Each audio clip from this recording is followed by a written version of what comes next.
Chapter 4. Dangerous Times.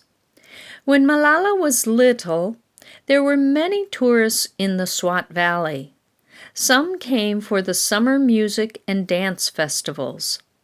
Others sat by the Swat River or climbed in the mountains.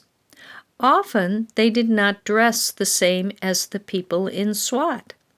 Malala knew that women and girls in different parts of the world followed different customs. Malala also knew that the Swat region was not as modern as some places in Pakistan.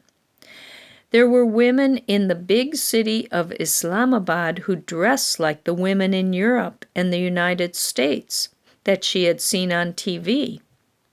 Most women and girls in Mingora did not dress that way. They wrapped their bodies in scarves or cloaks when they went out. They wore headscarves. In her mother's mountain village, women often dressed in an even more traditional way. They chose to wear a cloth garment called a burqa whenever they left the house. The burqa covered their whole body and face with a cutout so they could see. In 2007, Malala was 10 years old. By this time, members of the Taliban were taking over the Swat Valley. They said that all women had to wear burqas. The Taliban wanted to take away freedom from all women. On a radio station, a Taliban man was shouting frightening things. He announced that besides wearing burqas, girls and women in Mingora should stay at home. They could no longer go to the market alone. They could only go out with a male relative. Women who did not follow these rules would be punished. Was that all? No. Women would not be able to vote.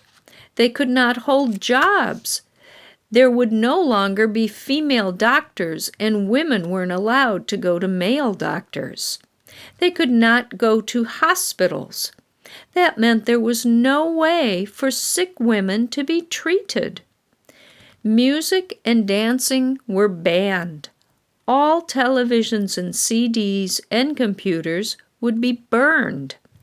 Only religious books could be read. Girls' schools would be destroyed if they were not closed. Teachers and principals who continued to teach girls would be punished. The man was saying that good Muslims would never allow girls to go to school. Malala knew that wasn't true. Her family and friends and neighbors were all good Muslims. They were deeply religious. They prayed every day. They also believed that every child should be educated. At her religious school, Malala had learned that Muslims believed in peace and kindness to others. One evening, a man came to Malala's house and told Ziauddin to close his girls' high school. Malala's father refused. Malala was afraid. What if something happened to her father? Other schools were destroyed. The Taliban were breaking into homes. They were searching for illegal books. They were destroying TVs and video games. They closed the movie theaters and places where people had gone to listen to music and dance. Female doctors and teachers were leaving the area to find work in safer places. Women were no longer at the market, and men were afraid. So many of the shops were closing. Men were no longer allowed to shave. Barber shops were closing too. Men with guns, Taliban members, were everywhere. People were frightened to go outside. Ziauddin kept his schools open, but many students were afraid of the Taliban and stayed home. At the end of 2007, the the Pakistan army arrived to stop the Taliban. Mingora and most of the Swat Valley became a war zone.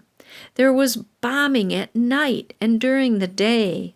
Most people stayed in their homes, but some children continued to go to school. Malala was one of them. Fighting between the Pakistani soldiers and the Taliban went on through much of 2008. After many months, it seemed like the army was winning. Everybody hoped that the Taliban was gone for good. Life would soon get back to normal. The Pakistan army moved out of the Swat Valley, but the Taliban had not gone away. The radio threats had started again. People who did not follow orders were severely punished. Shops were burned. By the end of 2008, more than 150 girls' schools in Mingora were destroyed. Malala realized her school was in danger. She also knew that she was lucky. If her school closed, her father would still continue to teach her. He would find math and science books and literature for her to read. But most girls in Mingora were not as lucky as she was. What would happen to them?